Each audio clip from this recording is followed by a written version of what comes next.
Today's demonstration is going to be on shading a sphere with charcoal. You have two types of charcoal. You have a charcoal pencil and you have a charcoal compressed charcoal. All right. This is a lot more messy than this. However, this one is a lot easier to use, by my opinion, than this one. I'm going to show you why. I'm going to start with the charcoal pencil. I want you first to put your name on this. And then you're going to underline the direction of the light source in each one. Actually, put a box around it so that it's more noticeable for you. Okay? Every light source that's mentioned here, light source on the left, light source above, and light source on the right, should be followed. A lot of times, people tend to just copy this, and they're all the same. This is just meant to help you. It's not meant for you to copy off of. Although if that helps you, that's fine. But this is on the right side, so it's only going to be here. So, I'm going to draw my circle. If your circle's not perfect, that's absolutely fine. When it makes that sound, that means you're pressing too hard. And you're also using the tip. You use the top, have to use the side. Okay, so light source on the left. I'm going to put a little circle so I remember left side. That means your right side is where you're going to put the majority of dark. You're going to use this just like you use the shading pencils, the graphite, that crescent moon that you learned.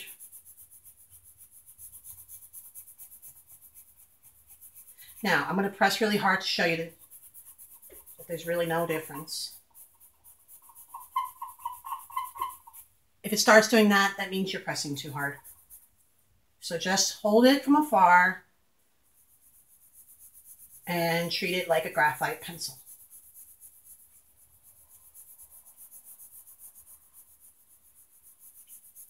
Now, you could do it that way. Then when you start getting towards the light, since this is just one shade, you can use what's called hatching. The more lines you put, the darker it gets.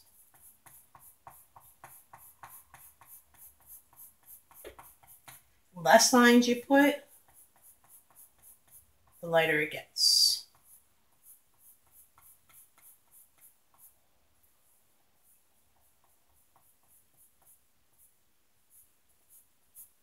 Do that way. Now what you're going to do is you're going to smudge it.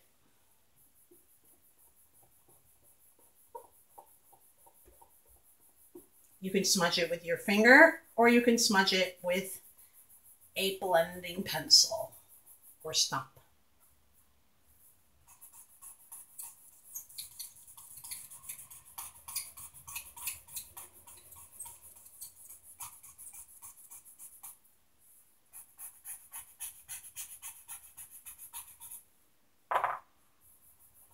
I like to do it. I like to smudge with my finger because this is pretty small. But if you want to do it with the blend,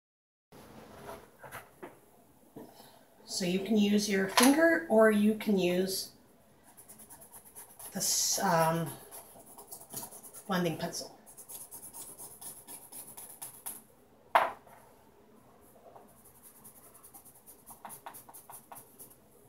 If you don't like the way the hatching works, go back and add more lines. Just leave space in between so that the yellow, in this case, shows through. The more yellow shows through, the lighter it'll be. See, watch, I'm going to put very little amount of lines here, so that's going to show a lot of light. So that way, you're using charcoal, but you still have value. See, dark, lighter, lighter, lightest.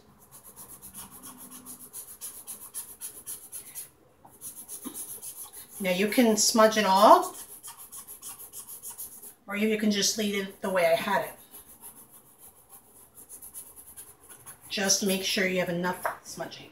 Just make sure you have enough value, rather. Okay, now if you get into this situation where it jumps from this gray to white, or in this case, orange, use your eraser to go back. You can also use your kneaded eraser. Just keep in mind, it's going to get very dirty with charcoal.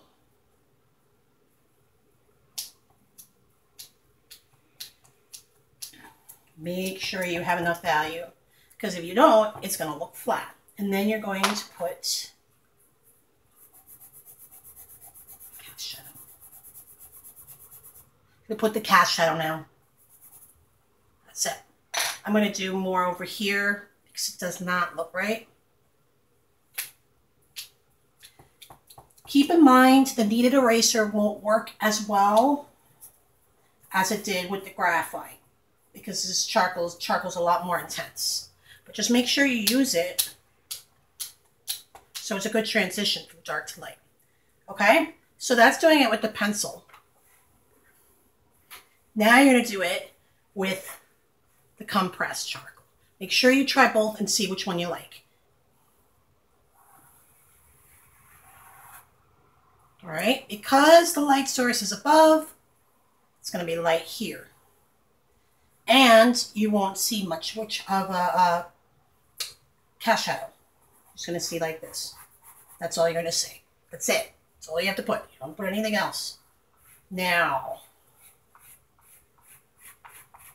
the darkest part is right here. Now, this is what a lot of people like about the compressed charcoal. Watch how easily it smudges.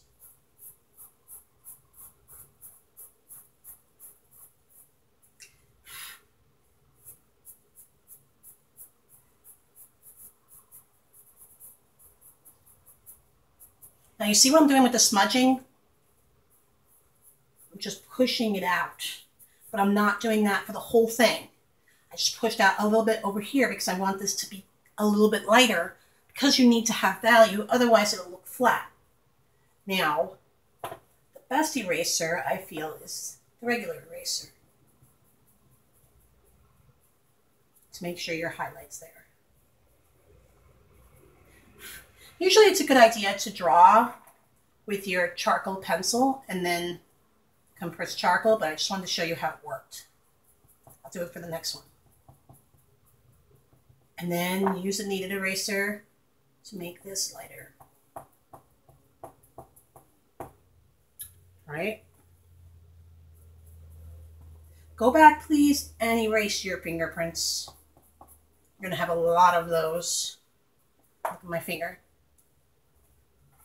You can also use paper towels to smudge. See what works for you. All right, and if your eraser gets black, flip it over and watch. It'll come off on the paper.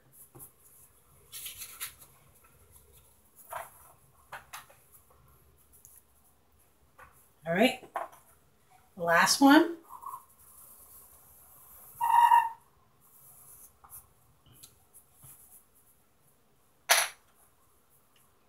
Light source on the right, cast shadow.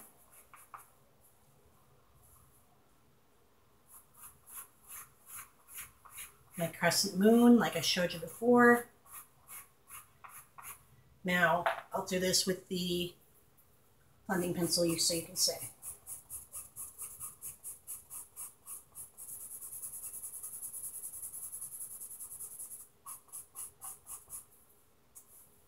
I'm using the tip. So watch this. Use the side.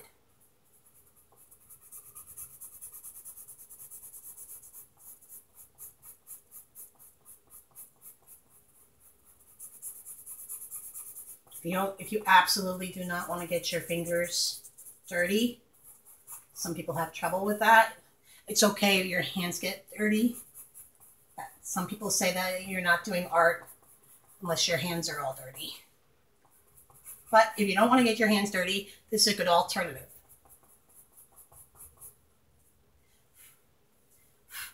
I'm pressing hard here to make the black bolder, and then I'm pressing lighter. And then here I'm pressing very, very light, hardly at all. Using the side, see? I'm not using the tip. Before I was using the tip. Right? Now, go back with the eraser, kneaded eraser. See, it's black. So clean it. And press. To give it a light value.